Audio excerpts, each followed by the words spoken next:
Bonjour à tous. Comme vous le savez, dans Vision 2, on aborde le sujet de l'optimisation. Maintenant, pour être capable de traiter de ce sujet-là correctement, on doit d'abord être capable de faire un retour sur la représentation graphique d'inéquations, bien sûr, ici, du premier degré.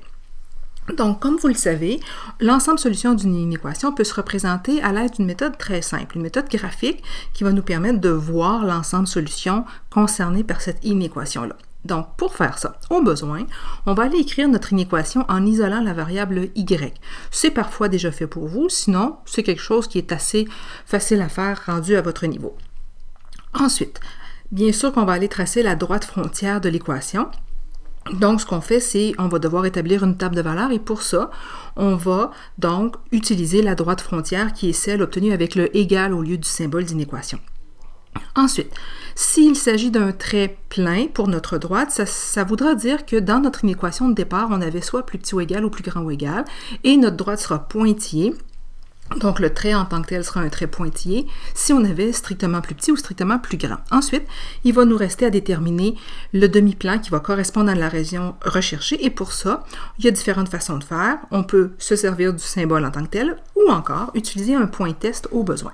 Alors, allons-y avec un premier exemple pour voir comment on peut appliquer cette méthode-là pour représenter une inéquation. Je vais débuter en allant dans un premier temps isoler ma variable y dans mon inéquation. Donc, vous voyez qu'ici, l'inéquation que j'ai, mon y peut s'isoler rapidement sous la forme suivante. Et maintenant, pour faire ma table de valeurs, je vais utiliser la droite frontière, donc celle où il y a le égal seulement au lieu du plus grand ou égal. Et c'est avec cette équation-là que je vais aller déterminer ma table de valeurs. Ici, vous pourriez utiliser, bien entendu, votre calculatrice graphique, mais avec un petit calcul très simple, vous serez capable de déterminer les mêmes valeurs que moi. Maintenant, ces trois couples-là sont les couples qui vont former ma droite frontière. Donc, je vais aller les placer. Alors, 0, moins 2, tout d'abord.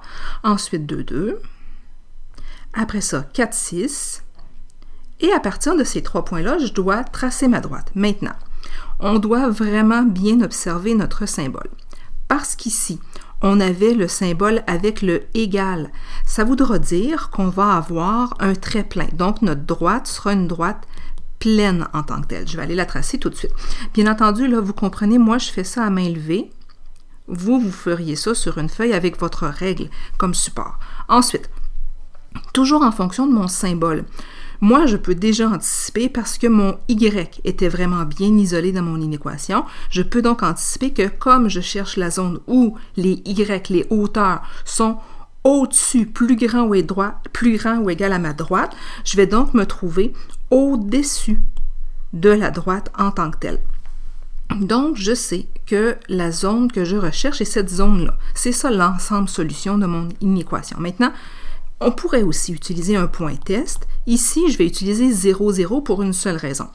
Parce qu'il n'est pas sur la droite. Vous ne devez pas utiliser comme point test un point qui se trouve sur votre droite. Donc, prenez-en un qui se calcule bien, qui est commode pour vous.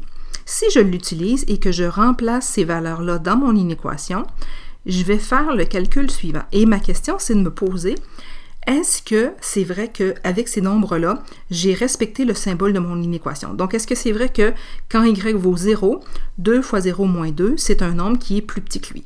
Donc, 2 fois 0 moins 2, ça donne moins 2. Est-ce que 0 est plus grand ou égal à moins 2? Eh bien oui, de toute évidence. Donc, c'est pour ça que 0, 0 en tant que tel, c'est un point qui fait partie de ma zone solution. Fait que c'est pour ça que je suis allée colorer, donc assurer, si on veut, à la zone qui correspond à l'emplacement du côté où se trouve ce point-là.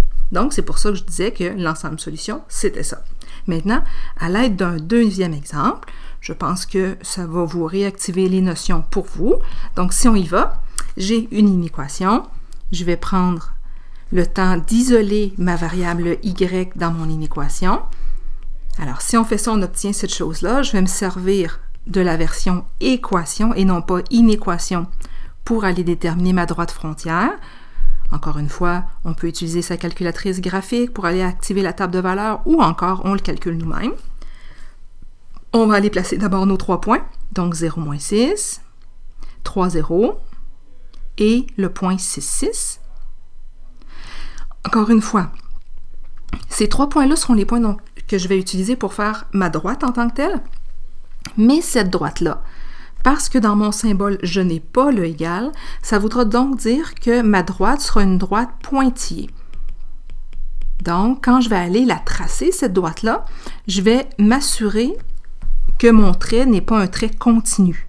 Bon, encore une fois, je le fais à main levée. Prenez votre règle sur votre feuille pour vous assurer de bien montrer que c'est un trait pointillé. Et ensuite, je pourrais tester 0, 0 ici parce que le point 0, 0 ne touche pas à ma droite et je me demande est-ce que 0, 0 il est du côté où je dois colorer ou pas. Ou je pourrais aussi juste regarder mon symbole. Mon symbole dit que mon Y, mes hauteurs qui sont bonnes, sont celles où on est toujours en dessous de la droite. Puisque 2x moins 6, c'est ma droite, je dois être en dessous. Fait que moi, j'anticipe tout de suite que la zone qui est bonne, c'est celle-là. Et je sais que c'est celle-là. Maintenant, quand je vais tester 0, 0, si je souhaite faire le test, la réponse que je vais obtenir à cette question-là, en remplaçant cette valeur-là de coordonnées de points dans mon inéquation, bien, la réponse va être non, ça ne fonctionne pas. 2 fois 0 moins 6, ça c'est moins 6. Est-ce que 0 est plus petit que moins 6? Pas du tout. Donc, parce que la réponse ici, c'est non, ça veut donc dire que je ne peux pas colorer ou hachurer du côté où se trouve mon point test. Je dois colorer ou hachurer de l'autre côté de cette droite frontière-là. Donc, c'est pour ça que mon ensemble solution, c'est celui que vous avez là. Maintenant, je vous rappelle qu'on peut toujours aller utiliser notre calculatrice graphique ou Desmos pour aller valider tout ça. Ça se fait très facilement et ça vous permet de gagner en assurance. J'espère que ceci vous a aidé.